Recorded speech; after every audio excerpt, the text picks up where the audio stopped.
Merry Vlogmas Day 7, everyone. This is Amy of AJC Magic TV. We are counting down to Christmas. Up first is our Christmas candy calendar for Day 7. And it's up here in the corner. And it looks like it is a Santa hat or an elf hat. So here we go.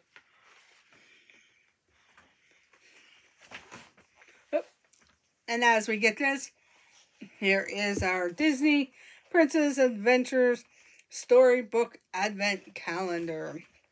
Let's find number 7 way over here. We will get it out and see what story is today. Today is A Day with Moana. When Moana and a group of children from the village go to the sugar cane fields, Moana teaches them to find their way using waypoints. But during a game of hide and seek, Moana cannot find one of the children. Will they find him before the sun goes down? Let's find out. A Day with Moana.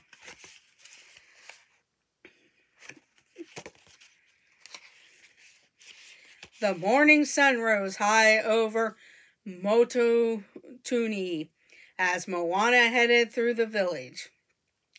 "Good morning," Moana said, approaching 2 women with baskets of food. "How are things?" "Hi, Moana. It's a fine day, but we're low on sugar cane, and I won't have enough for what we're making." "I can help," Moana volunteered. "I'll gather some more for you."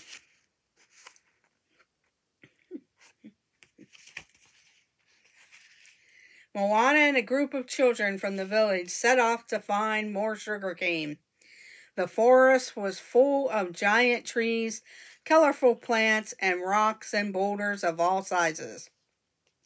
Without any clear paths to walk along, it was obvious why Moana had told the children to stick together. Moana looked for visual signs to help her find her way. "See that rock over there? Looks a little like Pua," Moana said. The kids loved Pua and could picture him as if he were right there.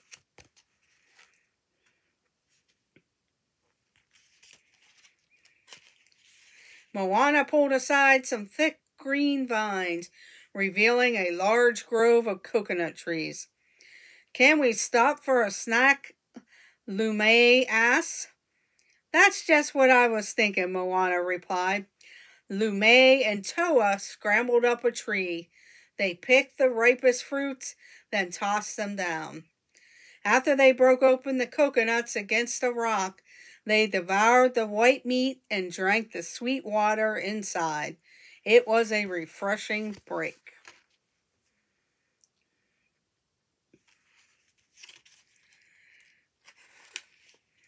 "Do we have time for a game?" Fatua asked. Since they reached the coconut grove sooner than Moana expected, she figured a quick game wouldn't hurt. "How about a round of hide and seek?" she asked. "Yes," the children exclaimed. They scattered in every direction, but stayed close by, Moana called after them. She shut her eyes and began to count.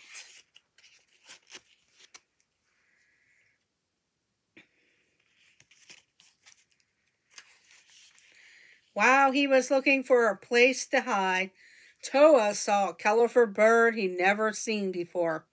He began to follow the bird. "Time's up," Moana yelled. She opened her eyes and began to look for the children. In a matter of minutes, Moana had found Fetoa, Lume, Messina. That meant only Toa was left. But no matter where she looked, Moana could not find him.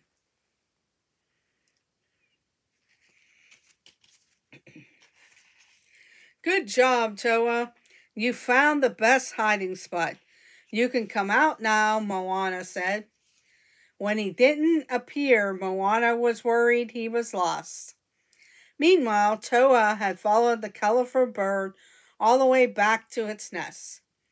He turned around to show his friends, but realized he was all alone.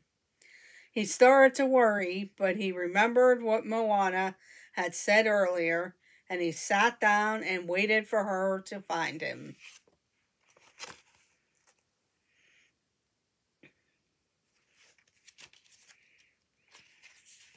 Moana and the other children went back through the vines toward the pua-shaped rock.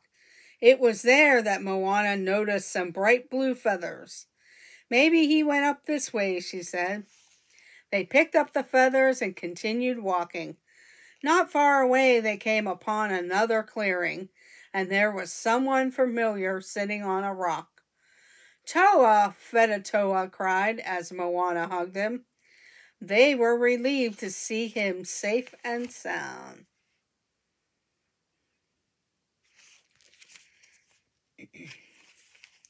I'm sorry, he said.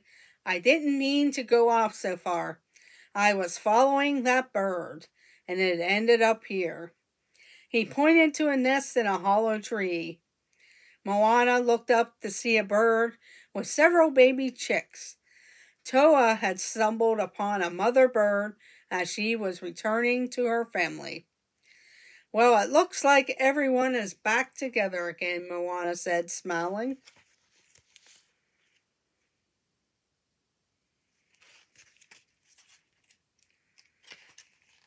Look over there, directed Fetatoa. That's the tallest grass I've ever seen, added Messina. Moana followed the girls and couldn't believe her eyes.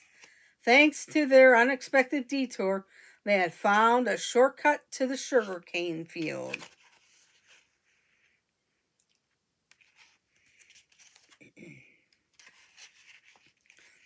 This is exactly what we're looking for, Moana cheered.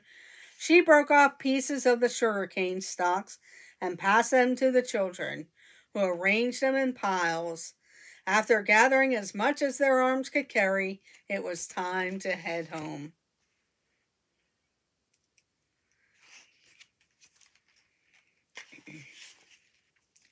Before we go, Moana said, let's create a sign to mark this new shortcut.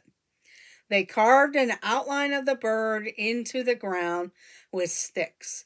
Finally, they stuck the blue feathers they collected in the ground next to their new landmark. It was a perfect way to end their afternoon. Soon, Moana and the children arrived back in the village. Moana gave the basket of sugarcane to the women, who were delighted to see the bright, juicy stalks. Thank you, Moana, one woman exclaimed. These are wonderful. It was our pleasure, Moana replied.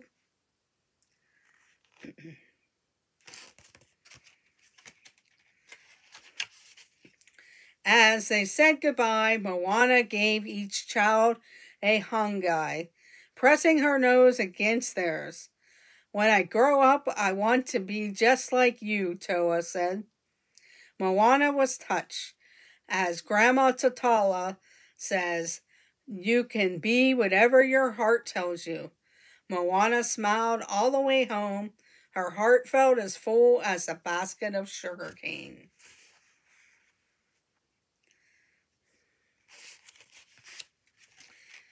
Happy holidays. This was day 7 of Merry Vlogmas. Happy holidays, everyone, and Merry Christmas.